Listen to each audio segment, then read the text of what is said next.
Napakinggan ko po yung sa statement ni Senator Dante Marcoleta. Mm. Malungkot po ang araw na ito dahil sa kanyang anunsyo na kinakasuhan din siya. Panalangin po natin si Senator Dante Marcoleta at ang bayan natin.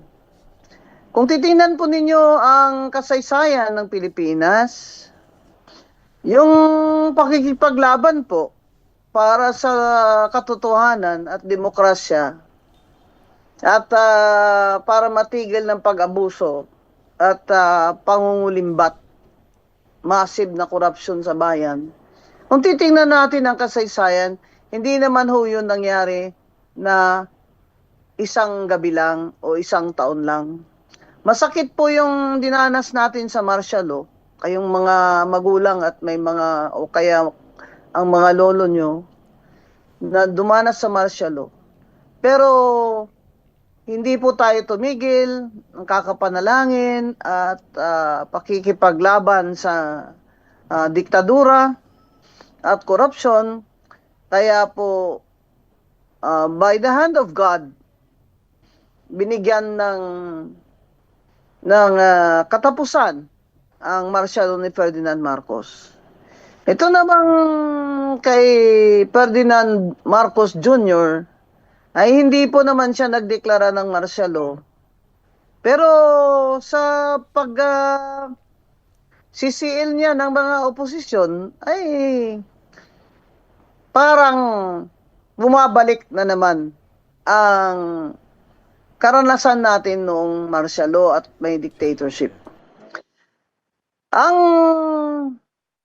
malaking larawan po na dapat nasa isip natin lagi kung bakit kailangan po na may nakikipaglaban para sa katotohanan, sa truth, at against corruption, kagaya ni Senator Marcoleta, ay dahil pag nasa kamay na at hawak na sa leeg ni BBM Marcos Gang ang lahat ng institusyon ng Pilipinas, House of Representatives, Department of Justice, impluensya niya sa ombudsman dahil siyang nag-appoint.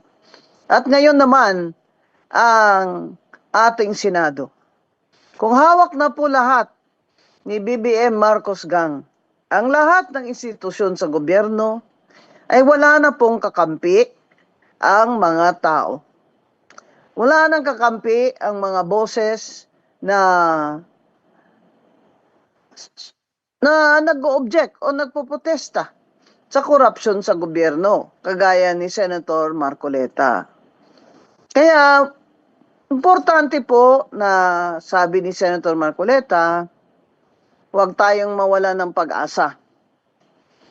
Manalangin tayo, pero mag-aksyon din tayo na ituloy natin ang ating demand for accountability ng gobyernong ito na dapat may managot sa kanilang massive na korupsyon na siyang nagpaluhod na sa mga pobreng Pilipino sa kagutuman at kawalan ng trabaho. Tandaan po natin na ang politika ay pansamantala lamang, pero hahaba po ang kuko ng agila pag si BBM Gang, ang Marcos Gang, ay kontrolado na pati ang Senado. Kaya panalangin din natin po ang judiciary natin o hudikatura. Na sana po manatili silang independent at batas lamang, rule of law and justice ang kanilang pairalin at hindi po ang pressure ng political power ng BBM Gang. Itong si Senator Joel Villanueva, ipanalangin din po natin siya. Kasi lahat ho ng mga ito tao rin ang may gawa, pero Diyos ang may awa. Kaya kailangan po talaga magdasal tayo. Kahit na po si Senator Joel Villanueva, ipagdasal din natin. In fact, I like the statement of Senator Alan Peter Cayetano na ang sabi niya ay hindi siya ang maghahadlang. Nakausap niya na si Senator Joel Villanueva at si Senator Joel ay sasali na doon sa mag-special session kaya wala nang question na may quorum na sila. At kung si Senator Joel Villanueva ay boboto kasama nila sa kay Senator Gatchalian as Senate President, 13 na sila, kaya wala na pong legal na obstacle o legal na question sa pagpili nila ng Senate President ngayong may 13 na sila. Ang ayaw ko lang po dito sa mga pangyayaring ito ay ang pag-pressure ng Malacanang at BBM gang ng mga senador. Sasabihin nila, wala naman tayong proof. Wala nga po kaming proof. Hindi naman namin kayo nakita nagpag-usap dyan sa mga senador. Pero hindi po ba klaro na yan? Na si Senator Chis Escudero ay may mga kaso. Klaro na yan.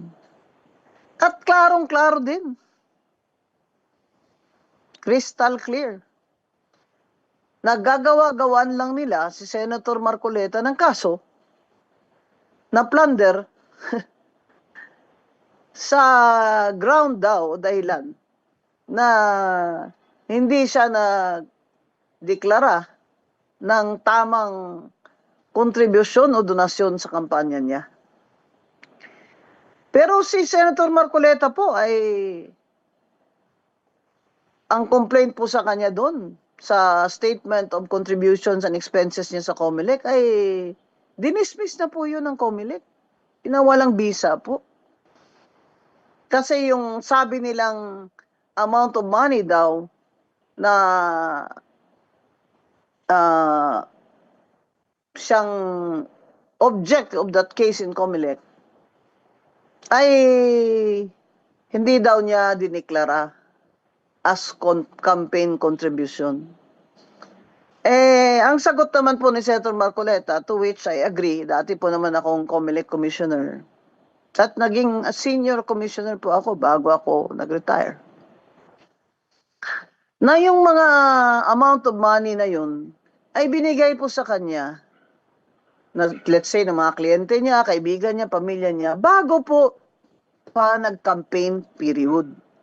So, hindi po yun kasali sa mga donasyon na dapat nating ng mga kandidato na i-declare sa kanilang statement of contributions and expenses.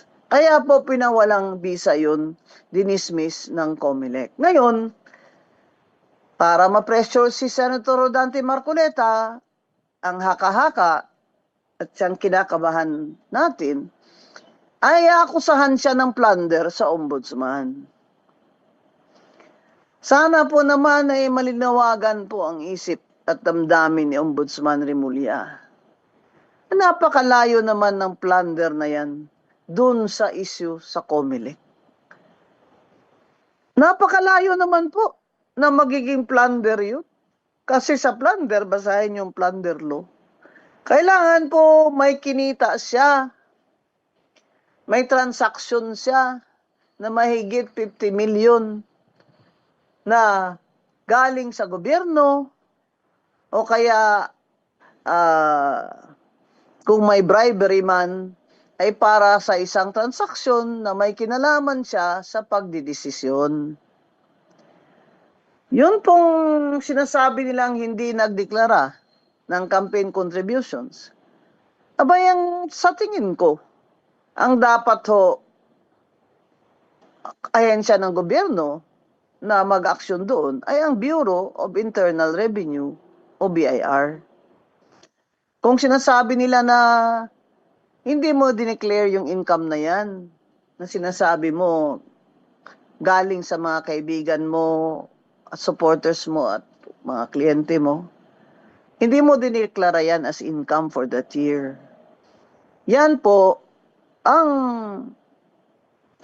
pwedeng gawin ng BIR is to charge him or slap an income tax, to declare income tax and apply a penalty. Pero plunder, napakalayo naman po ng plunder dito.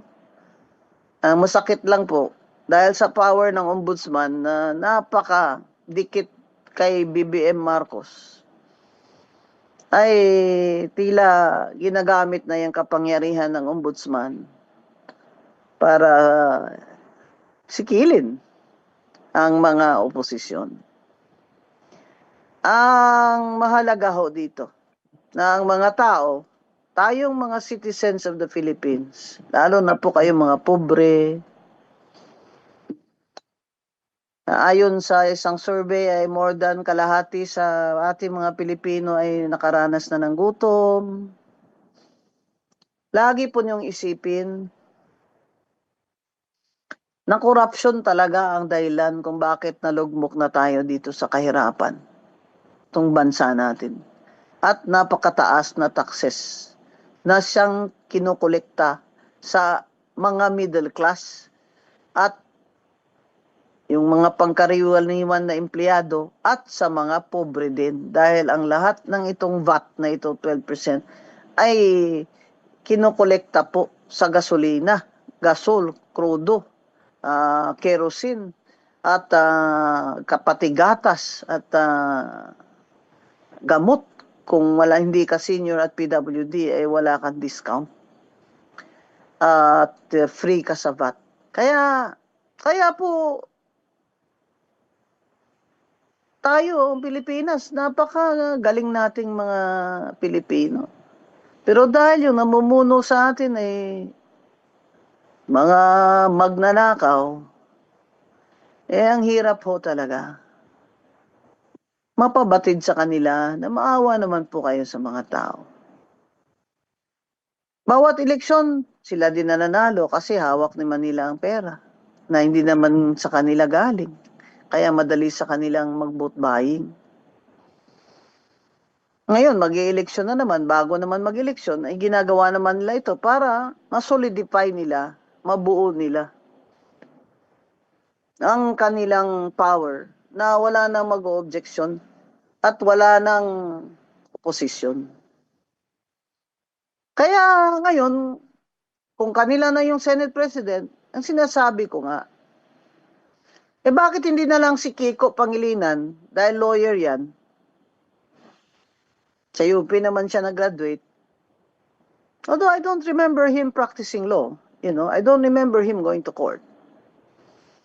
Pero attorney siya, bakit hindi na lang siya ang Senate President nila, imbes na si Senator Gatchalian? Kasi tingnan mo si Senator Gatchalian, di naman personal po itong aking kung titingnan mo po talaga siya, hindi po talaga yan bagay sa role niya diyang mag-Senate President eh. Kasi hindi lang yan leadership role. Dapat yan din po dahil sa impeachment ay marunong mo siya sa batas at sa rules of court. Saka sa impeachment rules of the Senate, hindi ko alam kung may rules of the Senate sa impeachment, pero the rules of court will apply suppletorily. At saka hindi po pwedeng mag-designate sila ng acting presiding officer dyan dahil nakalagay sa konstitusyon ng Senate President talaga ang dapat mag-preside dyan sa impeachment. Kaya sa akin naman, andyan na yan. Sabi ni SP Cayetano, 13 na sila. Pag bumoto naman kasama nila sabi ni SP Joel, for the sake of getting things done, magtrabaho na daw ang Senado, sila na mamili ng kanilang Senate President. Pero sana naman, abogado naman nilagay nila dyan. Hindi po ba? Kasi nakita naman natin yung kaibahan. Yung kaibahan, lalo na po sa impeachment. Ngayon na nakuha na nila ang Senate presidency, ano ang kanilang next step? Ang kanilang next step ay kukunin na nila ang Senate Blue Ribbon Committee. Hindi naman pwedeng si Erwin Tulfo dahil sinabi ng mga dating sundalo at security personnel ni Saldico na may dinala din silang maleta kay Erwin Tulfo nung siya ay congressman. Now, whether it's true or not, kahit magkanda paos pa ng boses si Erwin Tulfo ng kaka-deny niyan, hindi na maalis sa isipan natin na may nagsabi.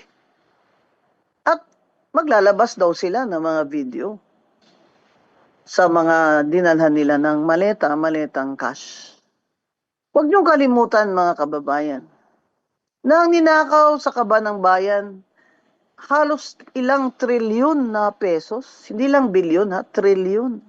Yan po sana ay napunta pa. Napunta pa sana kung hindi ninakaw. Yan sa mga paaral, sa mga pobreng mga estudyante, mga ospital, gamot sa ospital. Ngayon mamamatay na lang yung pobre dahil walang gamot. Kahit na sabihin mo may PhilHealth, wala naman, nagkano lang naman ang deduction dyan sa PhilHealth. Kaya ang hospital natin, wala namang gamot. Kahit free ka doon. Paglabas mo, wala ka naman dalang gamot. Paano ka naman gagaling ng tunay? Lahat ng trilyon-trilyon pesos na yan na kinuha nila, kinulimbat nila.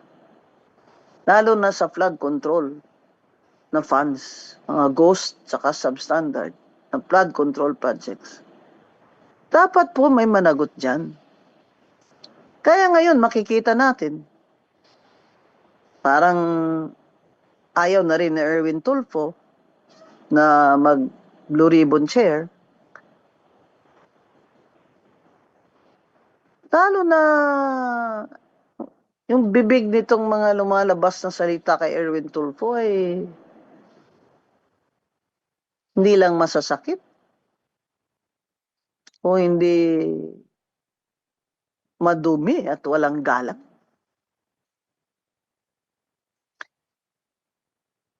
Ngayon nakuha nila ang Senate presidency. Anong next nilang gawin? Kukunin nila ang Senate Blue Ribbon kay Marcoleta at kay Pia Cayetano para hindi na po makapagtestigo. Kasi nung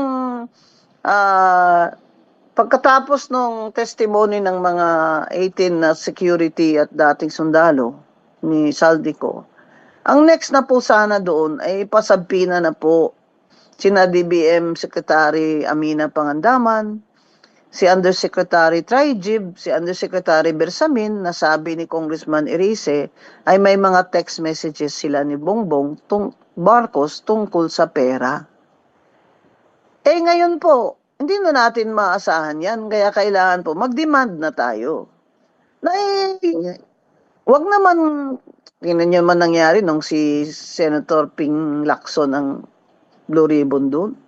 Yan ang halos ayaw niya nang ihiring talaga. Ano ba kung hindi mo ihiring, di pinagtatakpan mo? Di mag-demand po tayo na ihiring nila. Paano naman po marinig ng taong bayan ang katotohanan kung ito'y hindi nila ipapatawag, ipasabpina? Yung kaya lang naman nilang ipakulong dyan sa Senate, si Curly Discaya lang. Na siyang unang nag-testify doon sa Senate Blue Ribbon Committee ni Senator Marcoleta. Parang na-penalty pa si Discaya at ang asawa na nandun pinakulong sa Cebu. Na-penalty pa for coming out, for declaring, for testifying doon sa Blue Ribbon ni Senator Marcoleta na inayos yung mga bidding na yan ng ghost projects at ito magkanong binigay sa mga DPWH at sa mga congressman at ang alam namin ay sinabi para daw yan sa taas. Yung porsyento na yan. I think 30%. Paano naman po yun? Dahil yung taga DPWH pa, ang siyang state witness ngayon. Si Bonoan naman, di naman pwedeng ilitis dahil nasa ospital naman yung matanda. Pero dapat po naman ilitis para isuli naman nila Ninakaw nila sa atin. Pambirang gobyerno ito. 67 years old na po ako.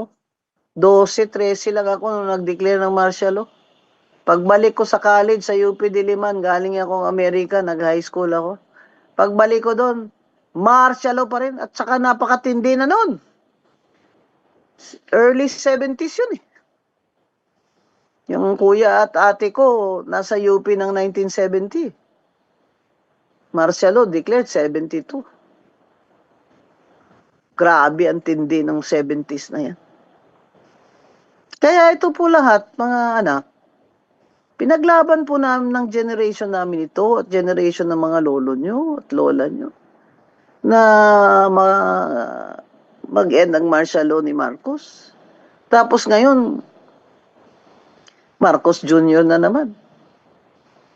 Tsaka ito, pag gumalaw, ginagawa niya lahat. Dinadaan niya sa ano, sabihin niya, hindi,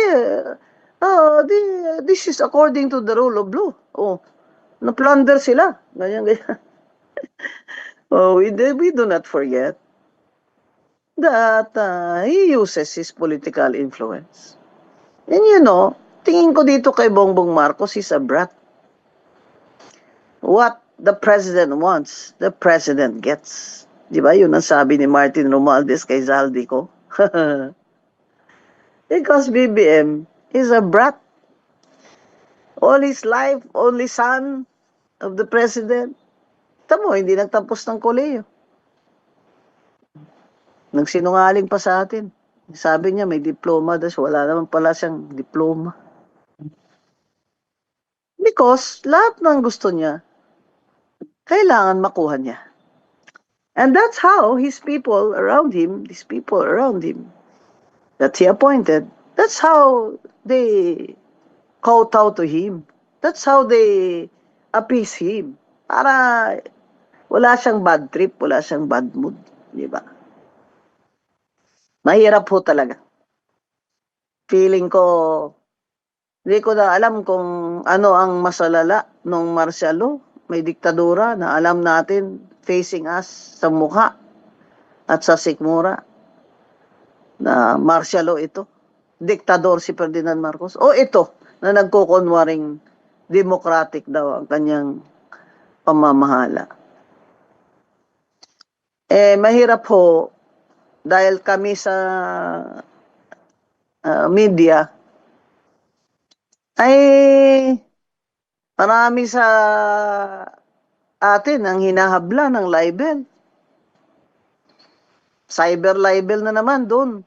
Inaantay na naman ng taga-SMNI ang warrant. Pinailan sila ni Barbers ba yun? Ang hirap naman na pag nagsalita ka tungkol sa corruption, ayan, si Trillanes, papailan din yung mga 18 ex-sundalo. Magsalita ka ng ganito, magsalita, may witness ka na ganyan, magsalita. I-report lang ng SMNI, libel na.